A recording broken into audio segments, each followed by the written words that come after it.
Hello વિદ્યાર્થી મિત્રો, એજ્યુકટેકનો ચેનલમાં આપનું સ્વાગત છે।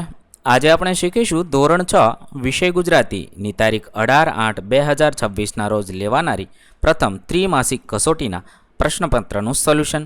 વિદ્યાર્થી મિત્રો, અહીં આપેલું પ્રશ્નપત્ર માત્ર નમૂનારૂપ છે। તેના આધારે તમે પરીક્ષાની તૈયારી કરી શકો છો। પરીક્ષાની અંદર આ જ પેપર પૂછાશે નહીં। તો ચાલો શીખીએ તારીખ 18/8/2026ના રોજ લેવાનારી ત્રિમાસિક કસોટીના પ્રશ્નપત્રનું સોલ્યુશન। સૌપ્રથમ પ્રશ્ન નંબર 1, આપેલ ફકરાને આધારે પ્રશ્નોના જવાબ લખો। અહીંયા એક ફકરો આપેલો છે, તે વાંચવાનો છે, સમજવાનો છે। તેના આધારે નીચે આપેલા પ્રશ્નોના જવાબ લખવાના છે। 1, સયાજીરાવ ગાયકવાડના મતે દેશનો સાચો વિકાસ શાના વગર શક્ય નહોતો?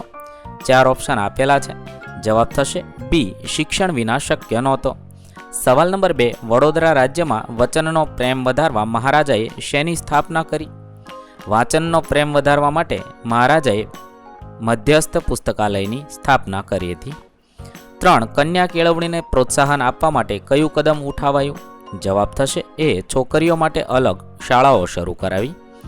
સવાલ નંબર 4, ફકરાના આધારે નીચેનામાંથી કઈ બાબત સયાજીરાવ ગાયકવાડને લાગુ પડતી નથી? જવાબ થશે ડી, શિક્ષણ પર ભારે કર એટલે કે ટેક્સ નાખ્યો એ તેને લાગુ પડતી નથી।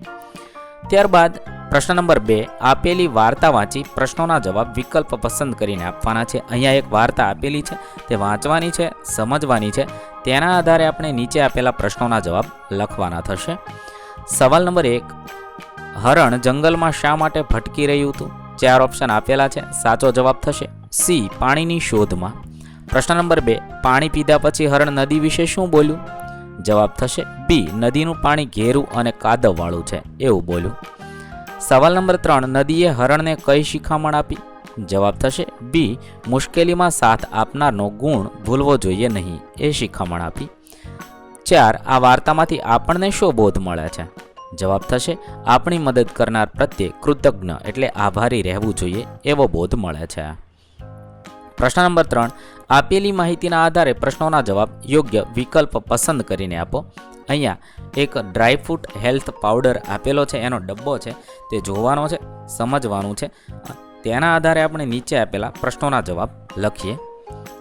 પ્રશ્ન નંબર 1, આ પાવડર વાપરવાની ક્ષમતા બેસ્ટ બિફોર કયા મહિના સુધીની રહેશે? તો અહીંયા 4 તારીખો આપેલી છે, જવાબ થશે 14 જાન્યુઆરી 2027। 1 વર્ષ કીધું છે એટલે 14 જાન્યુઆરી રહેશે। 2, જો ગ્રાહક 1 કિલો પાવડર ખરીદવા માંગતો હોય તો કેટલા રૂપિયા ચૂકવવા પડે? તો 1200 રૂપિયા ચૂકવવા પડશે। 3, લેબલ પર આપેલી ઘટકો એટલે ઇન્ટિગ્રેટેડની માહિતી મુજબ હેલ્થ પાવડરમાં કયા મુખ્ય દ્રવ્યોનો સમાવેશ થાય છે? જવાબ થશે બી, બદામ, પિસ્તા, ડ્રાયફ્રૂટ, ખજૂર પાવડર, ઇલાયચી, કેસરનો ઉપયોગ થયેલો છે। પ્રશ્ન નંબર 4, ખાસ સૂચના મુજબ પાવડર કાઢવા માટે કેવા પ્રકારની ચમચીનો ઉપયોગ કરવો જોઈએ? તો હંમેશા સૂકી અને સ્વચ્છ ચમચીનો ઉપયોગ કરવો જોઈએ। પ્રશ્ન નંબર 3, કૌંસમાં આપેલા શબ્દોનો ઉપયોગ કરી ખાલી જગ્યા પૂરો। ધસમસ્તી અને જબુક, તેના આધારે ખાલી જગ્યા લખીએ। 1, ચોમાસામાં નદીમાં ખાલી જગ્યા પૂરની નદી વહેવા લાગી, તો ધસમસ્તી પૂરની નદી વહેવા લાગી। 2, અંધારી રાતમાં આકાશમાં વીજળી ખાલી જગ્યા થઈ, તો જબુક વીજળી થઈ। ત્યારબાદ પ્રશ્ન નંબર 3બ, ઉદાહરણ મુજબ રેખાંકિત શબ્દ જવાબ તરીકે મળે તે રીતે પ્રશ્ન બનાવો। ઉદાહરણ છે, મૈત્રી વેકેશનમાં મિતાંશને દિલ્હી ફરવા લઈ ગઈ। તો 2 પ્રશ્ન બનાવવાના છે। પહેલું, મિતાંશને દિલ્હી ફરવા કોણ લઈ ગયું એટલે જવાબ મૈત્રી થશે। બીજું, મૈત્રી મિતાંશને દિલ્હી ફરવા ક્યારે લઈ ગઈ? તો વેકેશનમાં લઈ ગઈ। આ રીતે લીટી કરેલા શબ્દ છે ને એ પ્રશ્ન બને, જવાબ બને એ રીતે પ્રશ્ન બનાવવાના છે। પહેલું વાક્ય છે, પપ્પા અને મમ્મી સાથે અમે સરઘસ જોવા બસમાં બેસીને ગયા। તો પહેલું, તમે સરઘસ જોવા કોની સાથે ગયા? તો પપ્પા અને મમ્મી સાથે ગયા। બીજું, પપ્પા અને મમ્મી સાથે તમે સરઘસ જોવા શેમાં બેસીને ગયા? તો બસમાં બેસીને ગયા। આ રીતે પ્રશ્ન બનાવવાના છે।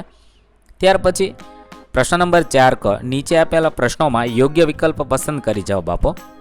1, અરે બાપરે, આટલો મોટો સાપ જોઈને મારા તો હોશ જ ઉડી ગયા। અહીંયા કયો ભાવ છે? તો ડરનો ભાવ છે। 2, વાહ, પરીક્ષામાં મારો પ્રથમ નંબર આવ્યો, મને ખૂબ મજા પડી ગઈ। અહીંયા કયો ભાવ છે? આનંદનો ભાવ છે। ત્યારબાદ પ્રશ્ન નંબર 5, આપેલા પ્રશ્નોના ટૂંકમાં જવાબ આપો। 1, જો પક્ષીઓ બોલવાનું કે કલરવ કરવાનું બંધ કરી દે તો પૃથ્વી પર શું ફેર પડે? જવાબમાં લખી શકાય, જો પક્ષીઓ કલરવ કરવાનું બંધ કરી દે તો સવારનો સમય એકદમ નીરસ અને શાંત બની જાય। આપણને કુદરતનો મધુર અવાજ સાંભળવા ન મળે અને જંગલ કે બગીચામાં ફરવાની મજા જતી રહે. બીજું, તમારા વિસ્તારમાં 1 અઠવાડિયા સુધી પાણી ન આવે તો કેવી મુશ્કેલી પડે. જો 1 અઠવાડિયા સુધી પાણી ન આવે તો પીવાના પાણીની મોટી સમસ્યા ઊભી થાય. આ ઉપરાંત નાહવા ધોવામાં, રસોઈ બનાવવામાં અને ઘરની સાફ સફાઈ કરવામાં ખૂબ જ હેરાનગતિ ભોગવવી પડે અને દૈનિક જીવન અટકી જાય. 3. જો વૃક્ષો ચાલતા હોત તો દુનિયામાં શું ફેરફાર થયો હોત.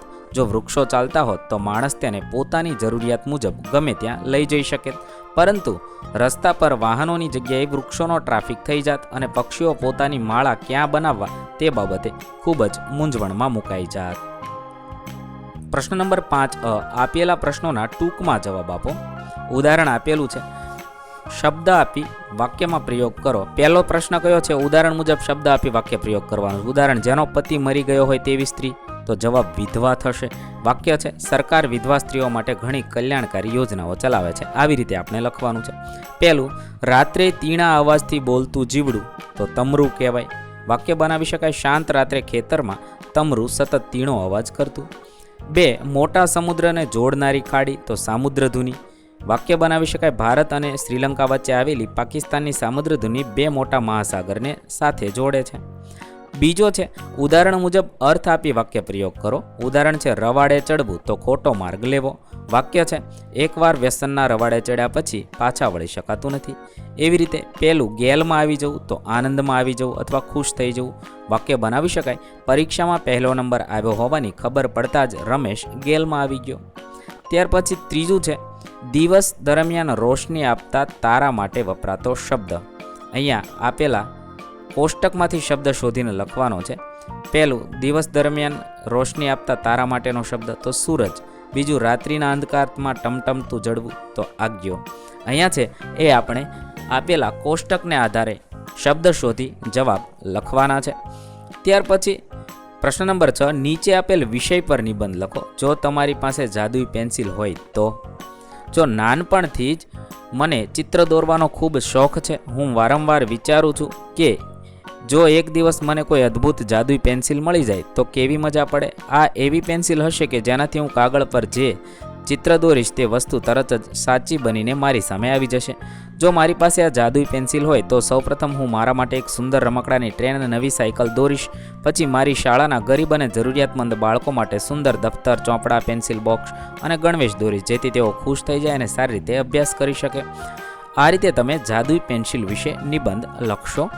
ત્યારબાદ પ્રશ્ન નંબર 7, નીચે આપેલા વિષય પર રજા ચિઠ્ઠી.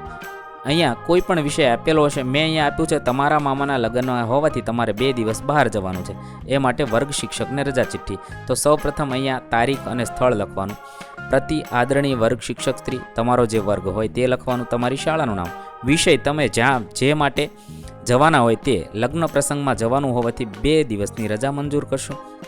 અહીંયા તમે જ્યારથી જ્યાં સુધી જવાના હોય તે, જ્યાં જવાના હોય તે આ રીતે તમારે લખવાનું છે અને નીચે તમારું નામ લખવાનું છે. આ રીતે તમે રજા ચિઠ્ઠી બનાવી શકો છો. વિદ્યાર્થી મિત્રો, અહીં આપણું કસોટી પત્ર પૂર્ણ કરીએ છીએ. ધોરણ 6ના તમામ કસોટી પત્રો બ્લુપ્રિન્ટ મુજબ આપણી ચેનલ પર મળી જશે, જે તમે ધોરણ 6 પેપર સોલ્યુશન નામના પ્લેલિસ્ટમાંથી મેળવી શકશો. પ્લેલિસ્ટની લિંક વિડીયો ડિસ્ક્રિપ્શનમાં આપેલી છે. થેન્ક યુ દોસ્તો. એજ્યુકટેકનો ચેનલ તરફથી વિડીયો નિહાળવા બદલ આપનો આભાર. આવા બીજા વિડીયોઝ નિહાળવા માટે અમારી યુટ્યુબ ચેનલ એજ્યુકટેકનો અત્યારે જ સબસ્ક્રાઇબ કરો. આભાર દોસ્તો.